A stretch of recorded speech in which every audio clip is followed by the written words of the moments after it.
Buenas tardes, buenas noches, no lo sé. Bienvenidos un día más a Cotilleos de la Corte. Hoy abrimos un nuevo capítulo de nuestro oscuro sendero y esta noche nos adentraremos en los laberintos insondables de la Ópera de Garnier. Ópera que, como muchos ya sabéis, se encuentra en París, donde sombras centenarias se entrelazan con figuras espectrales. Este majestuoso teatro no solamente esconde arte y esconde arquitectura, sino que guarda una leyenda muy inquietante que se escucha en los susurros de cada rincón de la ópera. Antes de comenzar con esta historia, deciros que le deis a like, os suscribáis, nos dejéis un comentario, porque a vosotros no os cuesta nada y sin embargo nosotras nos ayudáis a que continuemos con este proyecto y que continuemos con este canal. Esta noche, muy cerquita del 31 de octubre, Día de Todos los Santos, Día de los Muertos también, vamos a viajar juntos a lo desconocido y vamos a intentar descifrar qué es lo que se encuentra entre la línea borrosa de lo real y de lo irreal con la leyenda y la historia del fantasma de la Ópera Garnier. Para comenzar vamos a viajar a 1910, cuando Gaston Leroux, novelista y periodista de mentes audaces, deja salir de su pluma una historia que realmente ya latía en los pasillos oscuros de la ópera. Y es que resulta que la novela y la historia del fantasma de la ópera no es únicamente ficción, sino que se basa en un enigma que a día de hoy sigue perdurando en el ideario colectivo. La Ópera Garnier, inaugurada en 1875, ha sido siempre mucho más que mármol porque es realmente un refugio de secretos oscuros del pasado. El escritor Leroux nos conduce hasta el interior del templo, donde lo cotidiano se entremezcla con lo oscuro. Y de esta forma se nos revela un personaje que parece más una sombra que un hombre. Este personaje se va a llamar Eric. Eric era un hombre misterioso, desfigurado, una especie de genio de la música que estaba recluido en la Ópera Garnier y que a lo largo de su historia va a consumirse por el amor que le tiene a Christine. A Eric lo van a llamar el fantasma de la ópera porque es una especie de presencia huidiza que merodea todos los pasillos del edificio. Este joven, Eric, acaba por enamorarse de Christine D., una joven soprano que tiene una voz espectacular.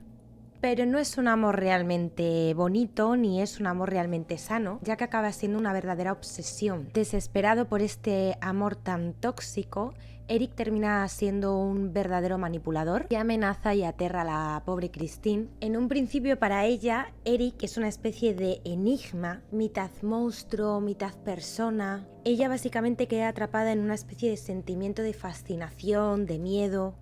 Porque de eso se trata esta novela, se trata de una especie de equilibrio entre lo bonito, lo poético y lo romántico, con lo perverso, la manipulación y lo oscuro. Pero realmente yo no me voy a centrar en la trama de esta novela y de estos personajes tan interesantes. Eso ya lo dejo para otro momento, para otro podcast o para vosotros mismos, que os podéis leer el libro completo. Yo me vengo a centrar en qué hay de real en toda esta historia. Sabemos que la Ópera Garnier es una construcción verdaderamente majestuosa. Es curioso porque durante sus años de construcción se registraron varios accidentes y extrañas fatalidades que comenzaron a alimentar rumores sobre este lugar. La historia del fantasma de la ópera de Gaston se basa en varios elementos que son reales, aunque después este propio autor ha entrelazado estos acontecimientos con leyendas. Para empezar, como ya he dicho anteriormente, que durante la construcción de esta edificación que claramente fue un gran proyecto arquitectónico, hubo varios incidentes y hubo varios accidentes con finales fatales, ya que se sabe que varios trabajadores llegaron a perder la vida durante la construcción de este edificio. Otro elemento que encontramos en la realidad es el lago subterráneo que se encuentra dentro de la Ópera Garnier, y este es uno de los elementos más intrigantes. La existencia de estas aguas subterráneas causaron varios problemas a la hora de la edificación y no solamente dificultó el trabajo, sino que se convirtió en el foco de varias leyendas, en concreto de apariciones de varios espíritus distintos. Este lago subterráneo se ha llegado a mencionar en varias historias diferentes, no solo en El fantasma de la ópera, pero en concreto para esta novela se vuelve una de las bases más importantes de la historia, ya que se dice que este alma habitaba en las catacumbas, que son básicamente pasadizos subterráneos que hay por toda la ciudad de París. Son lugares oscuros, silenciosos, húmedos, una escenografía perfecta para alimentar el temor de que no estamos solos bajo esa profundidad. Se dice que la calma acuosa de aquel lugar guarda varios secretos y rumores de todos los trabajadores que allí perdieron la vida. Por lo tanto, antes de que Gastón escribiese esta maravillosa novela, ya existían historias y existían leyendas sobre que había espíritus siguientes en aquel sitio. Y en concreto existió uno sobre el que este autor escribió luego toda su novela. Hay algunos relatos de personas que aseguraban que habían visto a un hombre enmascarado que se dejaba ver ocasionalmente por los pasillos de la ópera. Trabajadores y visitantes han escuchado pasos resonantes en los pasillos vacíos o murmullos inexplicables que parecían rodearlos. Sensaciones inquietantes de ser observados por alguien que no existe o que no se ve. Luces que se apagan y se encienden sin un motivo aparente. Sombras fugaces que pasan de un lado a otro. En resumen, la ópera Garnier era una especie de encrucijada de energías, donde el pasado y el presente terminan por entrelazarse. Por lo tanto, el concepto del fantasma de la ópera no nos llega únicamente de la novela de Gastón y de este libro, sino que nos llega de algunos acontecimientos reales que se han enrevesado para crear esa maravillosa novela. ¿Y por qué este autor lo hizo de esta forma? Bien, para entenderlo tenemos que conocer también a Gastón. Gaston Leroux era un periodista que cubría la parte del teatro en la Ópera Garnier de París, y todas sus experiencias y todas las observaciones de este lugar fueron las que contribuyeron después a escribir este libro. Una de las primeras fuentes de inspiración de este escritor la constituye el mismo edificio de la Ópera Garnier, que en un principio fue una de las iniciativas de Napoleón III, quien quiso crear una especie de templo de la música como imagen de su régimen.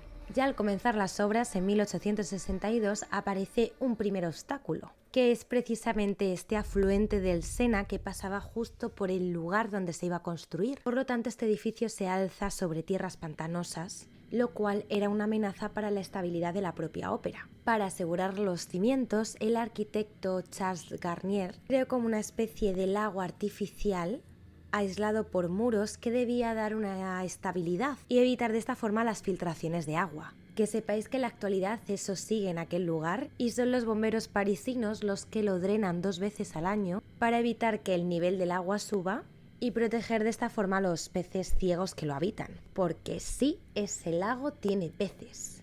Bueno, pues entre esta gran cisterna y el nivel del suelo se edificaron 5 niveles de galerías subterráneas, con la intención de evitar derrumbes. Claro, imaginaros toda esta escenografía que el propio autor había visto, es que lo dejó completamente maravillado. Y él pensó, si existe un fantasma o si ha existido un fantasma, claramente ese fantasma tiene que estar en este lugar. Así que la idea que contempló Gastón es que quizás Eric, este fantasma, había sido uno de los empleados del constructor Garnier y que él, precisamente al ser el ayudante de este arquitecto, pudo fabricarse su propio lugar para refugiarse por completo de la humanidad. Pero es que hay más, porque este autor se basa en un acontecimiento histórico que él precisamente vivió y que fue testigo, y es que en 1907 un grupo de hombres, encabezados por el director de la Sociedad Gramófica de París, Alfred Clark, se reunieron para llevar a cabo una misión secreta. Resulta que Clark había donado a la Academia Nacional de Música varias grabaciones de cantantes líricos de la época, con una única condición: mantener aquellos discos sellados en unas especies de cajas metálicas y no abrir estas cajas hasta que hubiesen transcurrido 100 años. Es como estas cápsulas del tiempo, por así decirlo, que hacen mucho en Estados Unidos en los institutos. El caso es que el director de la ópera decide guardar estas cajas en la parte de lo subterráneo, en las zonas subterráneas de la Ópera Garnier, ya que era un lugar que estaba protegido pues del sol, de derrumbes, de que si pasase cualquier cosa era una zona protegida. Y no deja de ser curioso que en el 2007 se abrieron esas cajas y se hizo una serie de discografías CDs, ¿eh? Lo curioso es que Gastón, el escritor, recoge esta historia y añade algo más al cuento, que no es un cuento, que pasó de verdad. Y es que él dice que cuando los obreros comenzaron los trabajos para realizar una de las cajas fuertes, uno de los muros subterráneos cedió y se derrumbó, y dejó al descubierto todo un estudio, un pequeño estudio, una habitación amueblada con sus cosas, con su escritorio, su cama, como si alguien hubiese vivido allí, y no solamente estaba la habitación, sino que se encontraba un cuerpo en descomposición. Según este escritor, la ópera quiso ocultar este acontecimiento y el cuerpo se deshizo de él, lo echó a una fosa común y no dio parte de lo que había sucedido. Pero este novelista, que era una persona inquieta y que le gustaba el misterio, quiso investigar más y llegó incluso a constatar que el cuerpo, el cadáver de este señor, presentaba algunos signos de malformación. Por lo tanto, él llega a la conclusión de que la persona que habían encontrado había sido él mismo el que se habría encerrado o el que se habría ocultado dentro de los recovecos de la Ópera Garnier. Quizás con una intención de desaparecer o quizás con una intención de fallecer en aquel lugar.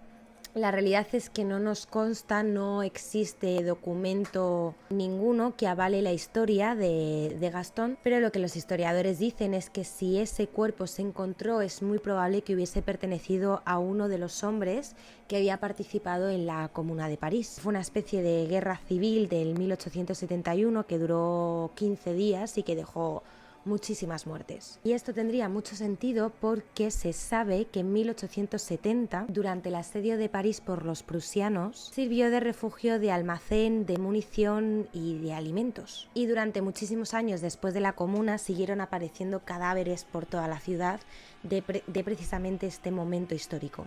Otro elemento que se mezcla también con la realidad y la ficción es Christine Dee, la protagonista femenina, porque existe una semejanza enorme entre este personaje y una cantante de ópera de la época.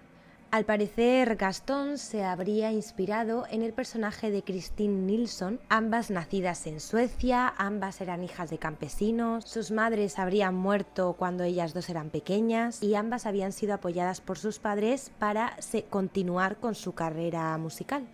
Cuando los padres de ambas fallecen, fueron adoptadas por unos mecenas y ambas al final contraen matrimonio con un hombre de la aristocracia. Por lo tanto, como podemos ver, estos dos personajes, el personaje con la persona real, es que son calcados, son exactamente iguales. Hay un artículo de National Geographic que precisamente nos habla de estas comparativas entre el fantasma de la ópera y todos los casos reales que han existido, que se parecen o que se entremezclan entre la realidad y la ficción, que es muy interesante. Digo, por si lo queréis buscar, la verdad es que merece la pena leerlo. Pero bueno, lo cierto es que la historia del fantasma de la ópera no solamente se ha quedado en la novela o en el libro de Gastón, sino que en 1986 André Lloyd Webber le dio una nueva vida a esta figura atormentada a través de su famoso musical, llevando al escenario la intensidad de este personaje marcado por el amor y por el rechazo, donde se nos vuelve a mostrar a este fantasma con ese doble rasero, ese doble trasfondo entre lo claro y lo oscuro y la belleza y lo terrorífico, cual genera una especie de atmósfera que es irresistible para el espectador. Quizás el fantasma de la ópera no deja de ser un espejo de nuestra propia alma, en el que nadie es muy blanco o muy oscuro, sino que se mueve en un perpetuo gris de buenos y malos sentimientos. A día de hoy, amantes de lo paranormal, historiadores, apasionados de la arquitectura, de la literatura, recorriendo los pasillos de este majestuoso edificio, buscando fenómenos inexplicables o sombras que llegan a cobrar vida en la penumbra. Las evidencias reales de que exista un fantasma en aquel sitio son escasas y siempre anecdóticas,